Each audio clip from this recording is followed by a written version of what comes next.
The glow from the streetlights seeped through the half-shut blinds, casting sharp, prison-like stripes across the kitchen floor. Her keys jingled against the counter as she stepped inside, her heels clicking rhythmically in the quiet. I remained in the shadows, elbows resting on the table, observing her outline. My pulse wasn't frantic anymore. It had already raced earlier when I trailed her car across town and watched her stride into another man's home like she owned the place. Now I was numb. At first, she didn't notice me.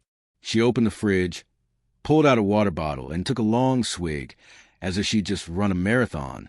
Then she turned and froze. It was just for a split second, but I caught it. The slight jerk of her arm, the bottle nearly slipping from her grip. Then came that smile, the same polished, empty one she used on waitstaff and strangers. "Hey, babe," she said, her voice unnaturally bright. "Didn't think you'd still be awake." I didn't move, didn't blink. "How's the apartment?" My tone was flat, deliberate, her facade splintered. Not shattered, but fractured, like an antique vase teetering on the edge of a table. She stayed silent, the quiet between us thickening. "What are you talking about?" I tilted my head slightly, just enough to let her know I wasn't buying it. "You know exactly who I mean. The bearded guy. Tall, black Audi. Green door near 9th and Carver." She stared at me, and for the first time in years, she had no rehearsed lie, no sugar-coated excuse, just hollow eyes where the truth was finally seeping through. "How long?" I asked. Still nothing. I rose slowly, the chair leg screeching against the tile like a horror movie shriek. She flinched. She'd always hated loud noises. "Don't do this, Liam," she muttered, eyes fixed on the floor. "I'm not doing anything," I said. "You did." Her face twisted then, revealing something ugly. Her real expression, the one I caught flashes of for months but ignored. "You know what?" she snapped.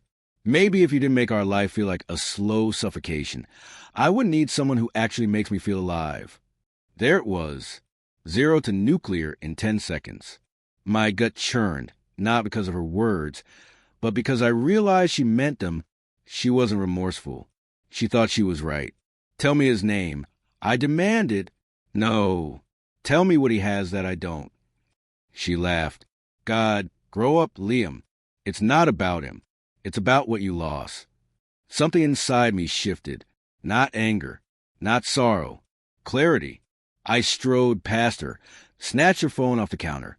She lunged, too late. I scrolled fast. Texts, photos, voice notes. I didn't react. It was like watching a movie I'd already seen. "You're disgusting," I said. She crossed her arms, chin high. "Then leave. You act like I'm the villain, but you haven't touched me in months." I gave up waiting. Didn't realize marriage came with an expiration date. "Everything expires," she said coldly. "You just missed the deadline." The next minute was silent. She left the kitchen. I stayed, the fridge humming behind me, the streetlight painting jail cell bars over my feet. One thing was certain. Whatever this marriage had been, it was dead, and I'd been living in the grave. Now I care about her. You might not believe this, but I didn't plan for it either. That line again. It just happened. As if love were a sinkhole, people tumbling in without warning. "She's been miserable for years," he added. "Did she mention that before or after the 3rd time you slept with my wife?" My voice was steel. He hesitated. "Look, I get it. You're furious. I would be too. But don't take it out on her. Be decent about it." I hung up. He called back, straight to voicemail. Then I sat there for 20 minutes, phone vibrating on the counter, while I stared at the toaster like it held the secrets of the universe. That afternoon, she appeared. No knock. Just strode in with that manufactured calm, like this was still her home. Max let out a single warning bark and retreated, as if he no longer recognized her. She drifted into the living room, clutching her purse, just grabbing a few more things. Not here to fight. I blocked the doorway, arms crossed. "Did you send your boyfriend to call me?" Her lips curled, smug. "He thought you'd need closure." She stretched the word out like she was narrating a self-help audiobook. "I warned him you wouldn't take it well." I laughed, a jagged, unfamiliar sound. Closure? I repeated. Elena, I watched you lie for months. Saw you primp for him in our mirror. Heard you fake those little sighs in the shower while texting him on mute. I don't need closure. I need a goddamn biohazard team. The smirk vanished. She stiffened. You always turn everything into a spectacle, says the woman who torched a marriage out of boredom. I didn't torch anything. I just wanted to feel like myself again. I stepped closer, just enough to make her freeze. You keep saying that like it's some profound revelation, but you don't even know who you are. You lie to everyone, me, your family, your friends. Hell, you lie to yourself. You know what, Liam? Her eyes flashed. At least he sees me. At least he listens. You haven't asked how I'm doing in years. I studied her. No flinch. She actually believed it. You didn't want a partner, I said. You wanted an audience. That landed. She whirled around, stormed upstairs, and returned 10 minutes later with stuffed bags. Not a word, not even a glance. But as her hand touched the doorknob, she paused. You know, she said, back still turned, maybe if you just tried a little harder, none of this would have happened. Then she was gone. And in that moment, it hit me. She hadn't betrayed me recently. She left long ago. I just hadn't noticed, or refused to. I don't think she saw that coming. You're seriously going to act this icy? Her voice was low as she stood, placing a mug on the coffee table. No coaster, a petty little power play. I didn't bite. After everything, she tried again, you're just shutting down? Not shutting down, I said. Shutting you out. You torch this. I'm just airing out the smoke. She hesitated, like maybe I'd cave. Crack open with some pathetic, I still love you, or we can work through this. But I stayed silent. So she grabbed her bags, hoisted them onto her shoulder, and hissed as she passed me. You'll hate yourself for this someday. I didn't blink. I already hate myself for letting it go this long. She stopped on the porch, half-turned, blank face, but her words were poison. He treats me the way you never did. He makes me feel important. One last look. Then go feel important somewhere else. Her car door slammed like a gunshot. Tires squealed. Max and I watched her fishtail down the street, both of us knowing she wouldn't slink back this time. I wasn't cruel, just lost. But she never understood. She always pretended her lies were accidents, like betrayal was just some misunderstanding gone wrong. She wasn't lost. She knew exactly where she was when she walked into his apartment that night. And she damn well knew where I was, home like an idiot, folding laundry, microwaving leftovers, waiting up because she was having drinks with Cassie. I didn't respond. I wouldn't give her the satisfaction of knowing if I'd even read it. Instead, I made a new folder in my inbox and dragged every email, every photo, every trace of her into it. Then I archived it. Gone. Erased. The next day, I changed the locks. Not because I thought she'd come back, but because I could. It wasn't about safety, it was about taking back what was mine. I bought new towels, new plates, even a new toothbrush. Sometimes I'd reach for her favorite granola or that weird herbal tea she loved and feel that sharp little sting when they weren't there, but the pain faded quicker now.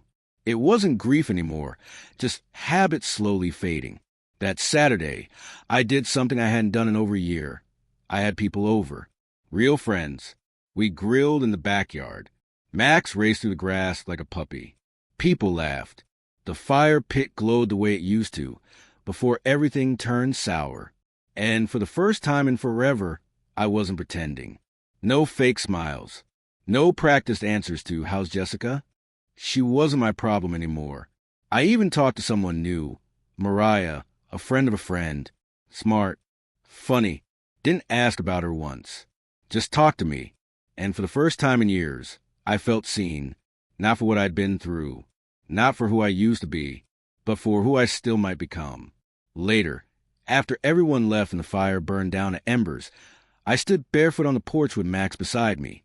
The sky was one of those rare clear nights where you could actually see stars. And it hit me. This is what moving on feels like. It's not some big moment. It's quiet. Steady. Real. It starts when you stop waiting for the storm to end and finally walk out of rain. A few days after the barbecue, I found a letter in the mailbox. Not a bill, not junk. Handwritten. Her handwriting. The same loop she used for birthday cards and those little notes she'd leave on the fridge before work. I stood there in the entryway just staring at it. My first thought was to tear it up, burn it, throw it away unread. But curiosity always wins. The letter was long, 2 pages front and back, written in that careful, too neat script she used when she wanted to sound gentle. Manipulative, looking back, like she knew how to dress up words and make them sound like truth. She wrote about being confused, about not meaning to hurt me, about not knowing how to ask for what she needed without sounding selfish. But the line that stuck, I kept waiting for you to fight for me, but you didn't, and that broke something in me. I read it 3 times, not because it was true, but because it was so twisted. She wanted me to fight for her while she was sneaking into another man's bed, wanted me to chase her while she was packing her bags full of lies. This was an apology. It was a guilt trip wrapped in pretty words. And in that moment, I didn't feel angry, didn't feel hurt, just pity because she wasn't strong. She was scared of being alone, of not being noticed, of sitting in silence without someone telling her she was special. So she filled the empty spaces with attention, with cheap validation, with whoever made her feel important for a little while. I folded the letter, slid it back into the envelope, and wrote 1 word across the front in thick black Sharpie: return. The next morning, I dropped in the mailbox and walked away without looking back. The divorce papers came the following week. Simple, uncontested. She didn't fight for the house, the furniture, anything. Like she'd already moved on to her next act, her next audience. I showed up to court alone, wearing a suit I hadn't put on since our engagement party. Signed the papers. Watched the clerk stamp them like it was just another Tuesday. 6 years, reduced to a stack of documents and a courtroom that smelled like stale coffee. When I walked out of the building, I stood on the sidewalk and let the wind hit my face. I didn't cry, didn't call anyone, didn't need to. It wasn't a loss anymore. It was a release. And in that moment, surrounded by strangers in a city that didn't care, I finally felt something I hadn't in months. Peace. Not the kind that comes from fixing what's broken, but the kind that comes from walking away before it breaks you too.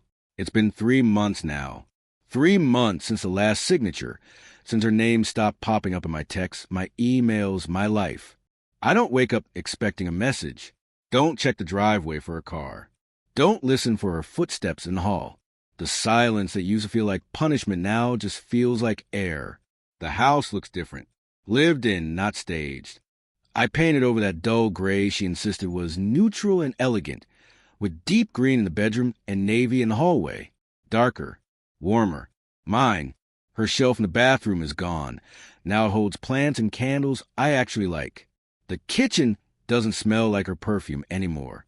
It smells like garlic and fresh coffee. Like mornings that belong to me again. I adopted a second dog, a rescue named June. Max adores her. They chase each other through the yard like kids, sleep curled up at the foot of the bed. Animals know when the energy shifts. Whatever storm she left behind, it's gone now. As for her, last I heard, Daniel dumped her. Lindsay let it slip during one of our calls. Apparently, Jessica tried the same games with him, vanishing acts, mind games, hot and cold nonsense. But he wasn't having it. Left her stranded on some weekend trip. Took the car. Left her with the bill. I didn't laugh. Didn't gloat. Just said, figures. Because people like her don't change. They just find new mirrors, hoping the next reflection looks better than the last. I've changed, though. I'm not the same man who sat in the dark, waiting for his wife to come home from another man's bed. Not the guy who stayed quiet to avoid fights, or made himself small to keep someone else comfortable. I'm louder now, not in volume, but in presence. I speak up, draw lines. Don't confuse attention for love or flattery for loyalty. And I've learned the hardest, most freeing truth. Sometimes the person you move mountains for is the same one holding the knife behind your back. But it's not the betrayal that defines you. It's what you do after. So if you're reading this, sitting in a kitchen that smells like lies, holding on to someone who's already let go, listen close. Let them go. Walk away. Not because they don't matter, but because you do. And when the quiet comes, don't be afraid of it. It's not the end. It's the start of something real.